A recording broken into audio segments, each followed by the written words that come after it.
आज बात करते हैं कि साल 2024 के अंतिम 6 महीने सिंह राशि के जातकों के लिए क्या लेकर आ रहे हैं।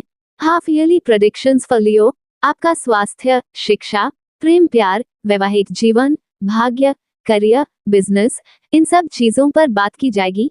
ये वीडियो आपकी जन्म की राशि, चंद्र राशि पर आधारित है। यदि आप हमसे परामर्श लेना चाहते हैं तो हमारी ईमेल आईडी पर संपर्क कर सकते हैं। तो चलिए अब जानते हैं कि आपको नवग्रह क्या फल देंगे साल के अंतिम 6 महीनों में, और इसके साथ साथ आपको क्या उपाय करने चाहिए।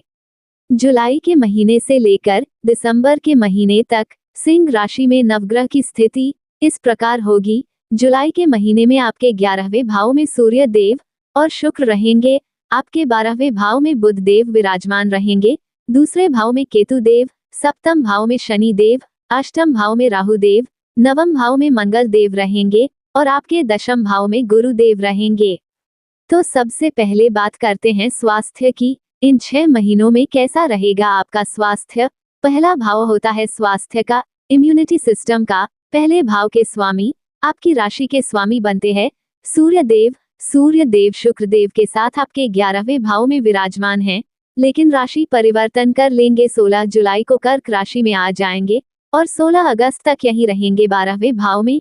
ये भाव कुंडली का खराब होता है, हॉस्पिटल का होता है, खर्चों का होता है। इसलिए इस समय आपको अपनी सेहत का ध्यान रखना होगा, क्योंकि जब भी राशि के स्वामी 12वें भाव में आते हैं तो इम्यूनिटी सिस्टम को कमजोर करते हैं। इस समय यदि आप ट्रैवलिंग करते हैं, बाहर खाते पीते हैं, तो भी आपको अपने इम्यूनिटी सिस्टम का ध्यान रखना है ताकि आपका स्वास्थ्य खराब ना हो। लेकिन 16 अगस्त को सूर्य देव आपके पहले भाव में आ जाएंगे और बलशाली हो जाएंगे, जिससे आपका स्वास्थ्य बहुत अच्छा हो जाएगा 16 अगस्त से 16 सितंबर तक।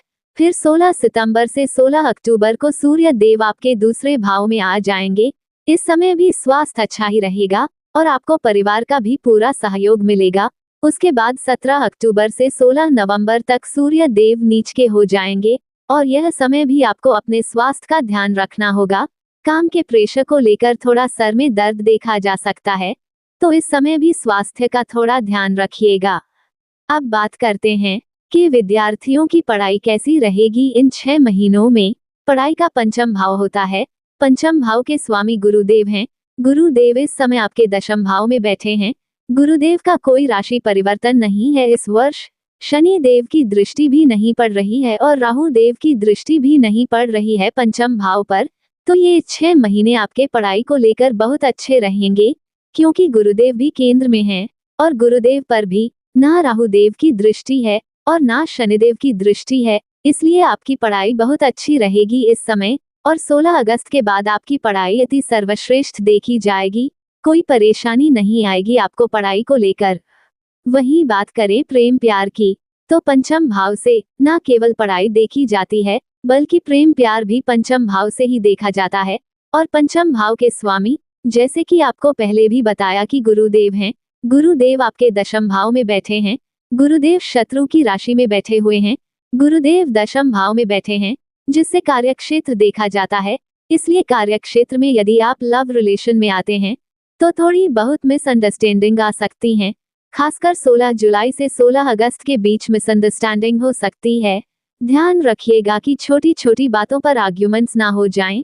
आप भी कोशिश करिएगा कि सामने वाले को डोमिनेट मत करिएगा, क्योंकि मंगल देव भी आपके दशम भाव में आएंगे 13 जुलाई से 27 अगस्त तक, जिसके परिणाम स्वरूप आपके पार्टनर के अंदर भी एग्रेशन रहेगा, लेकिन 70% प्रेम प्यार अच्छा ही रहेगा।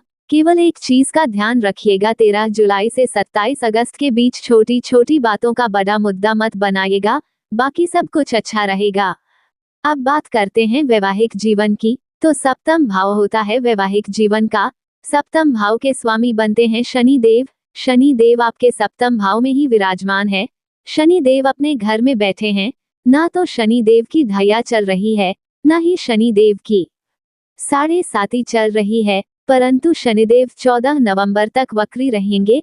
अपने घर को कोई भी ग्रह खराब नहीं करता, तो वैवाहिक जीवन अच्छा रहेगा।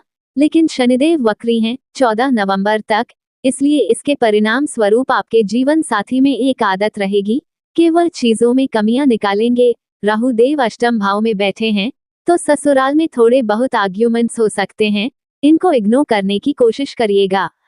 अब बात करते हैं भाग्य की कि कौन सा महीना आपके भाग्य को लेकर सबसे अच्छा रहेगा।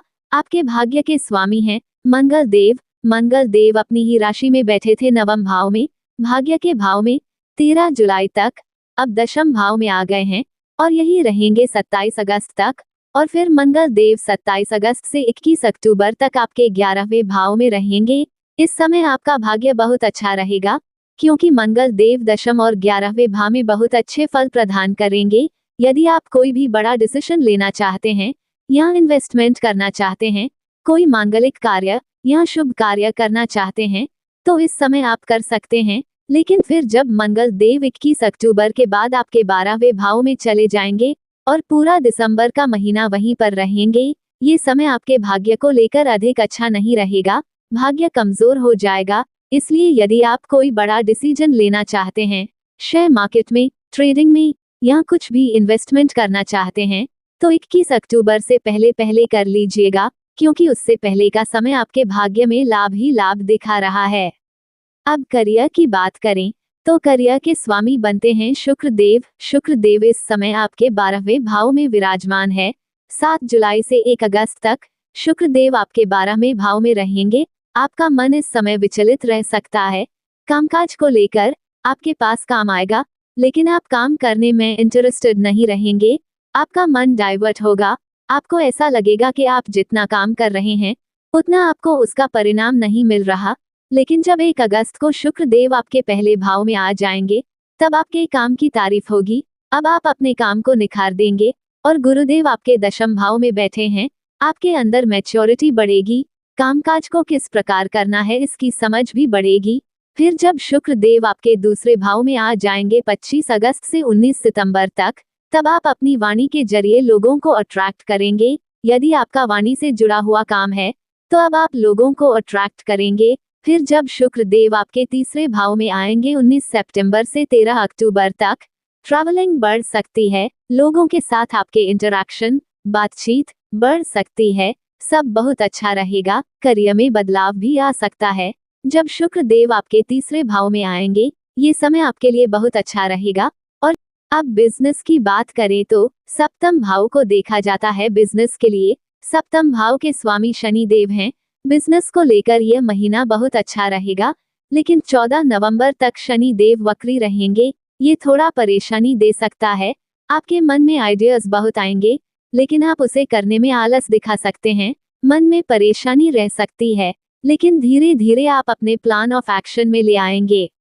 अब बात करते हैं कि क्या उपाय करने चाहिए सिंह राशि को। आपकी राशि के स्वामी बनते हैं सूर्य देव, इसलिए सूर्य देव के बीज मंत्र का प्रतिदिन 108 बार पाठ करिए। ओम गृणी सूर्याय नमः। गुरुदेव के बीज मंत्र का भी 108 बार पाठ करिए। ओम गृण बृहस्पते नमः। इसके साथ साथ पक्षियों को दाना पानी डालें। प्रतिदिन हनुमान चालीसा का पाठ भी अवश्य करें। अगर ये वीडियो आपको अच्छी लगी हो तो हमारे साथ बने रहिए और चैनल को लाइक, शेयर और सब्सक्राइब करिए। धन्यवाद।